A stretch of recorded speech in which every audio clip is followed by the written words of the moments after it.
Bismillahirrahmanirrahim. I am Saima Mumtaz from the Senior Bank Girls Department of Chemistry. I welcome you all in the online sport program by the EPSEC Secretariats. This is week 7 and we will start the new chapter, that is Organic Chemistry, chapter number 11. In this week we will discuss the pages 57 to 62. The contents in these pages are introduction about the organic chemistry. It includes organic compounds, chemical diversity and magnitude of organic compounds, general characteristics of organic compounds and condensed structural formulas. We will discuss all about these topics in this week.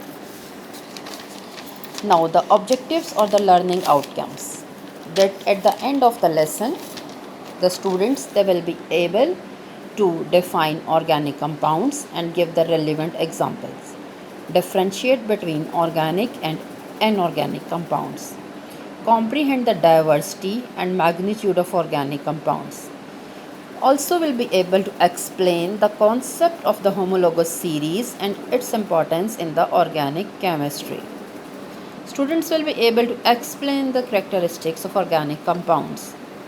They are also able to represent organic compounds by structural and condensed formulas and able to do the questions and the self-assessment exercise. Now we will start the chapter, that is the organic chemistry. You all are well aware from the term organic chemistry. As we have discussed in the grade 9th that compounds of carbon, they are studied in organic chemistry. Introduction about the organic chemistry, the study of the carbon containing compounds and their properties. Means we will study about the carbon compounds and their properties. It relates with which branch of chemistry? Organic one.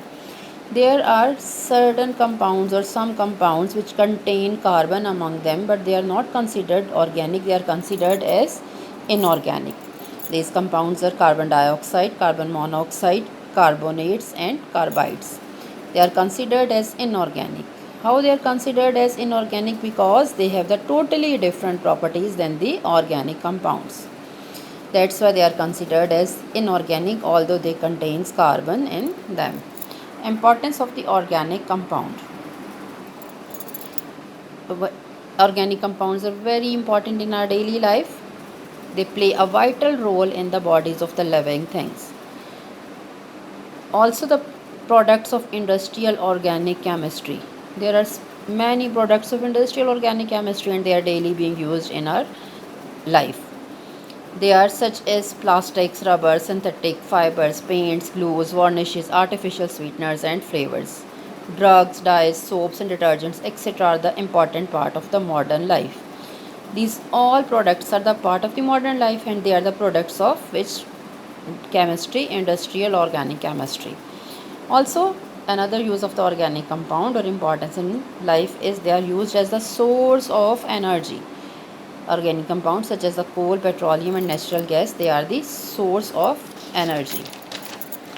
Organic compounds. Now what are the organic compound means? Carbon is an essential constituent in the combination with hydrogen, oxygen, nitrogen, sulfur, phosphorus, halogen and rarely metal atom. Means in organic compound carbon is the essential element and in addition to the carbon these elements may be present. Rarely metal atoms they may be present. Organic compounds, how we can define it? That's hydrocarbons and their derivatives. Organic compounds may be only hydrocarbons or the compounds derived from the hydrocarbons. This is such a compound which contains only carbon and hydrogen like CHHH. There should be 4 bonds with the carbon. Similarly, another example that one hydrogen of this molecule is replaced by the oxygen and alcohol group is attached over here. It becomes derivative of the hydrocarbon. Means different derivatives they can be made from the hydrocarbons by replacing hydrogen of hydrocarbon with either any element oxygen, nitrogen, sulfur, phosphorus or halogen, etc. Now we all well know that carbon belongs to group 4th A. It has the 4 valence electron. It will form the 4 bonds. Hydrogen will form 1 bond, oxygen will form 2 bonds, nitrogen will form 3 and sulfur will form the 2 bonds. Chemical diversity and the magnitude of the organic compound. First of all, we will discuss the word diversity. Diversity means that variety, diverse types, or the examples. Diverse, capable of various forms and multi-forms, means that in diversity many organic compounds they can be made. Carbon ability to bond with each other to form chains and rings results in the chemical diversity of the organic compound. How we can say that organic compounds are diverse in nature? Because carbon has the ability to bond with each other. It can form chains as well as rings. One property that describes this bonding in the carbon is catenation. Catenation is a self-linking ability of carbon to form chains or rings is called catenation. Self-linking means that carbon is linked with the carbon. It can link in the form of the chain or in the form of the rings. Like this is the formation of a chain, that all the carbons they are in the form of a single chain. And this is the formation of the ring, that carbon they are in the form of a ring. Noted that whenever their carbon is present, there should be 4 bond with each carbon atom, like 1, 2, 3, 4. Again here, if we consider this carbon 1, 2, 3 and 4.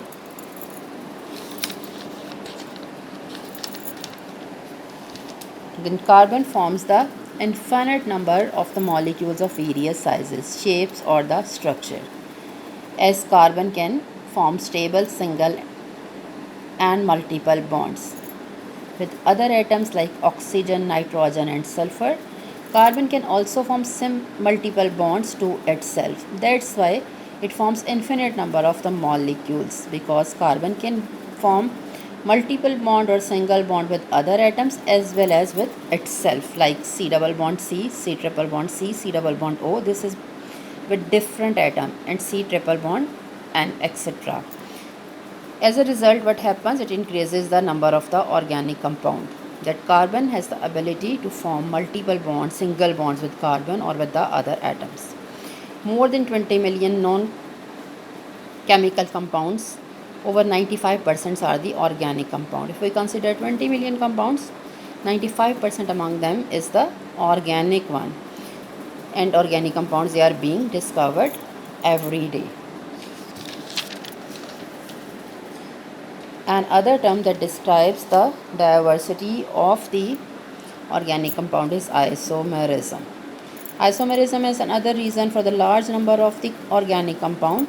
The compounds that have the same molecular formula but different arrangement of atom in their molecules, they are called as the isomers. In isomers, organic compounds have same molecular formula but arrangement is different, that is called as the isomers, and the phenomena is called as the isomerism. For example, the two compounds have the molecular formula C4H10, means that 4 carbon and 10 hydrogen, and all the carbons they are in a chain, CH3, CH2, CH2, CH3, it is called as the N-butane. While if 3 carbons in a chain and 1 is branched, it becomes iso. Total carbon number of carbon atom is 4, 1, 2, 3 and 4, but 1 is at branched, so it becomes isobutane. 4 carbon organic compound is known as the butane. We can say that or conclude like isomers of butane. It has 2 isomers, N-butane and isobutane. Next, see that here 3 structures of an organic compound is given. Like this, that it contains 5 carbon compound. It is called as the pentane. All carbons they are in a chain. That's why it is N-pentane. And the second, you can see here that 4 carbons they are in a chain and 1 is branched. It becomes isopentane. Total number of carbon atom is 5, but 1 is at branched, so it is termed as iso. And the third one, you can see that 3 carbons in a chain and 2 carbons they are at the branch. Such type of condition is called as the neopentane. So we can say that pentane can show 3 isomers like N-pentane, isopentane and neopentane. And as the number of the carbon atom increases, you will see that number of the isomers also increases. Now we have to find the molecular formula of the following compound. Although these all are the structures for the pentane, if you find their molecular formula, you will see that it is same in all. Like 5 carbon, 1, 2, 3, 4 and 5, and hydrogen 3, 2, 5, 7, 9 and 12. It becomes C5H12. Here again 1 2 3 4 5 carbon, 3 4 3 7 hydrogen, 9 and 3 12. Again it becomes C5H12. How many carbons are here in the neopentane? 1 2 3 and 4 and 5 hydrogen, 3 6 9 and 12. Again the molecular formula becomes C5H12. Means that in isomers there is same molecular formula but different arrangement of the atom, and as the number of the carbon atom increases, the number of the isomers also increases.